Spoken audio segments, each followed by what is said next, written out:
Ang ekonomiya ng Iran ay tila tuluyan ng lumulubog. Sa paglipas ng mga taon, sabay-sabay na humagupit ang digmaan, matinding sanksyon mula sa mga dayuhan at ang malalim na ugat ng katiwalian sa gobyerno. Ngayon, ang Iran ay nasa bingit ng tuluyang pagbagsak bilang isang functional na estado. Isa itong bansang pinagpala sa natural na yaman tulad ng langis, ngunit sa kabila ng likas na kayamanang ito, milyon-milyong mamamayan ang hindi na makabili ng simpleng tinapay. Sa bawat sulok ng bansa, mula sa mataong lungsod ng Tehran hanggang sa mga lalawigan sa kanayunan, nararamdaman ang gutom, galit at kawalan ng pag-asa. Ang mga protesta ay naging bahagi na ng pang-araw-araw na buhay ng mga Iranian. Hindi na ito basta rally, kundi desperadong sigaw ng mga mamamayang tinatalikuran ng kanilang sariling pamahalaan. Ang tanong ngayon, paano humantong sa ganito kaseryosong krisis ang Iran? At mas mahalaga, ito na ba ang simula ng pagbagsak ng isa sa pinakamakapangyarihang bansa sa gitnang silangan?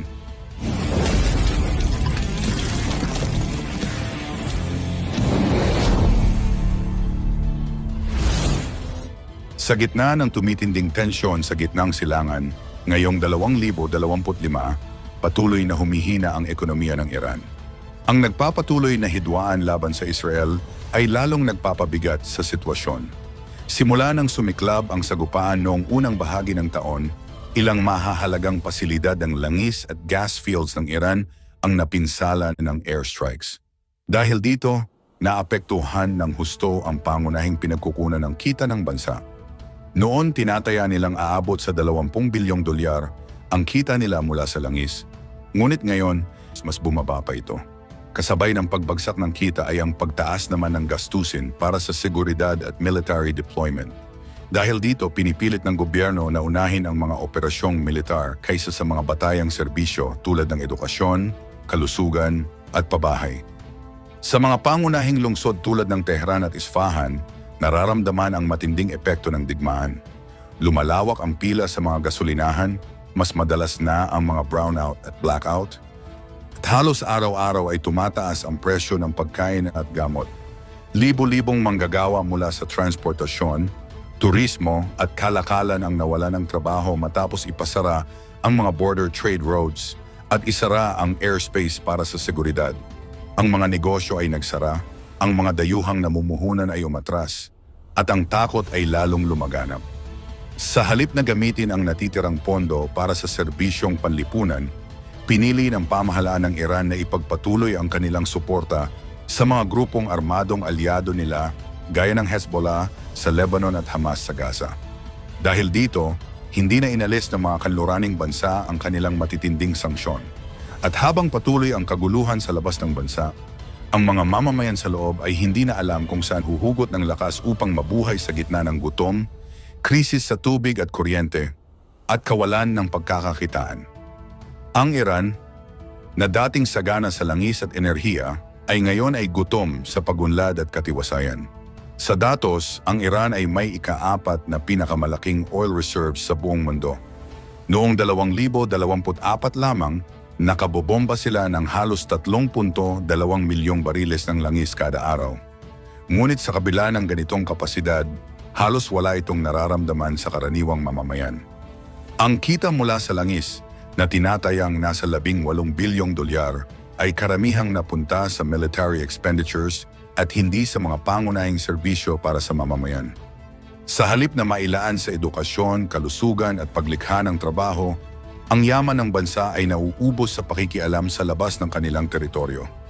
Ang pandaigdigang presyo ng langis ay nananatiling nasa 70 dolyar kada bariles, mas mababa sa ideal na presyo na 80 dolyar para masustentuhan sana ang national budget ng Iran.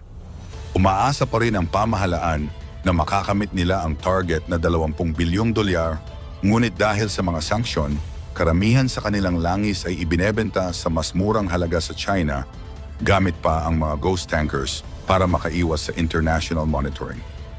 Sa larangan industriya, bumagsak din ang dating ipinagmamalaking auto manufacturing sector ng Iran.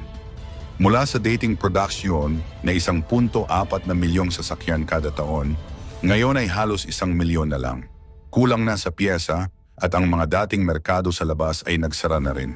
Sa loob ng bansa, maging ang maliliit na negosyo mula sa mga kapehan, barbershop, salon at tindahan ay nagsasara isa-isa. Ang simpleng tasa ng kape ay itinuturing ng luho. Sa kabuuan, lumalaki ang tinatawag na shadow economy or underground market.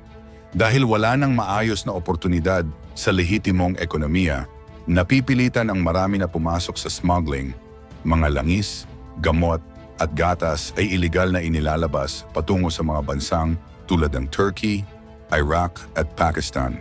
Dahil sa desperasyon, maging ang mga dating kagalang-galang na propesyon ay sumasabak na rin sa ganitong uri ng transaksyon.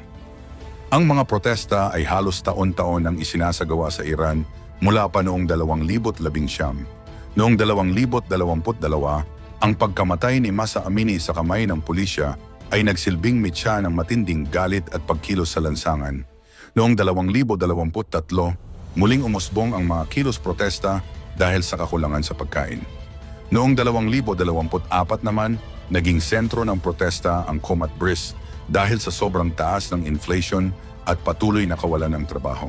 Sa bawat taon, mas tumitindi ang galit ng taumbayan. Hindi tumitigil ang gobyerno sa pagsupil sa mga ito. Noong 2022 lamang, mahigit 600 ang nasawi sa mga marahas na crackdown. Libo-libong aktivista, estudyante at ordinaryong mamamayan ang ikinulong. Ngunit sa kabila ng lahat ng ito, hindi pa rin humuhupa ang sigaw ng bayan. Laganap na ang pakiramdam na sila ay iniwan na ng kanilang pamahalaan. Kahit na 40% ng kabataan ay mayroong university degree, higit 60% sa kanila ay walang permanenteng trabaho. Ang kababaihan, lalo na ang mga nasa edad na 30 pababa, ay higit pang naaapektuhan. 42% ng mga babaeng wala pang 30 anyos ang walang trabaho. At sa buong bansa, tanging 14% lang ng kababaihan ang may formal employment. Kasabay nito ay ang problema sa pabahay. Sa Tehran, ang maliit na apartment ay umaabot ng 25 milyong riyal, katumbas ng kalahati ng buwanang kita ng isang karaniwang manggagawa. Marami ang hindi makalipat, hindi makapag-asawa at hindi makapagsimula ng pamilya. Ang sanksyon mula sa ibang bansa ay tila ulan na hindi tumitigil. Noong 2012, pinutol ng US ang access ng Iran sa international banking system. Noong umatras ang Amerika sa 2015 nuclear deal, mas pinatindi pa ang mga restriksyon. Na-freeze ang assets ng Iran sa ibang bansa at halos itigil ng mga pangunahing bansang gaya ng India at Japan ang pagbili ng Iranian oil. So na ngayon, tanging China na lang ang pangunahing bumibili ng kanilang langis at iyon pa ay may malaking diskwento. Sa kabila ng lahat ng ito, may natitira pa ring pag-asa. Ang sektor ng agrikultura ay may potensyal.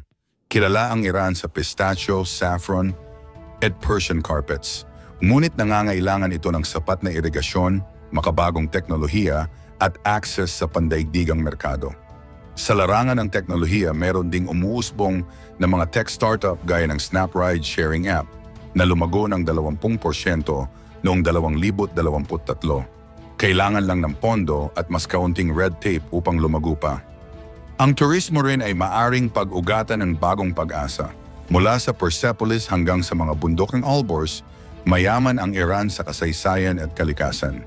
Ngunit kakailanganin ng pamahalaan ang matinding investment sa infrastruktura, transportation at training ng tour guides. At higit sa lahat, kailangang sugpuin ang katiwalian. Ayon sa Transparency International, ika-147 ang Iran sa 180 bansa pagdating sa Corruption Perception Index. Ang pag-impeach ng Finance Minister noong 2025 ay senyales ng simula pero hindi pa sapat. Kailangang mapanagot hindi lang ang maliliit kundi pati ang malalaking kompanya na may connection sa Estado. Ang Iran ngayon ay nasa isang matarik na bangin. Milyong pamilya ang araw-araw ay naglalaban para lang mabuhay. Kung hindi kikilos ang pamahalaan, kung hindi magbabago ang sistema, maaaring sumiklab ang mas malawak at mas marahas na pag-aalsa. At ang krisis ng Iran ay hindi lang lokal. Ito ay banta sa katatagan ng buong rehiyon. Sa panahon ngayon ng globalization, ang pagbagsak ng isang bansa ay maaring magdulot ng domino effect sa iba pang bansa. Ang mamamayan ng Iran ay karapat-dapat sa tinapay sa mesa, hindi bala sa lansangan. Ang Iran ay simbolo ng isang bansang biniyayaan ng kayamanan, ngunit nalunod sa maling pamamahala, pandaigdigang pressure, at pagkakawatak-watak sa loob. Ngunit kung may natitira pang pag-asa, ito ay nasa kamay ng mga mamamayan at leader na handang talikuran ng gulo at yakapin ang reforma. Makakaahon pa kaya sila? Ano ang iyong palagay? I-komento mo sa ibaba at huwag kalimutang mag-like at i-share ang video na ito. Muli, maraming salamat sa iyong panonood. Ako si John DTV. Hanggang sa susunod nating talakayan. God bless.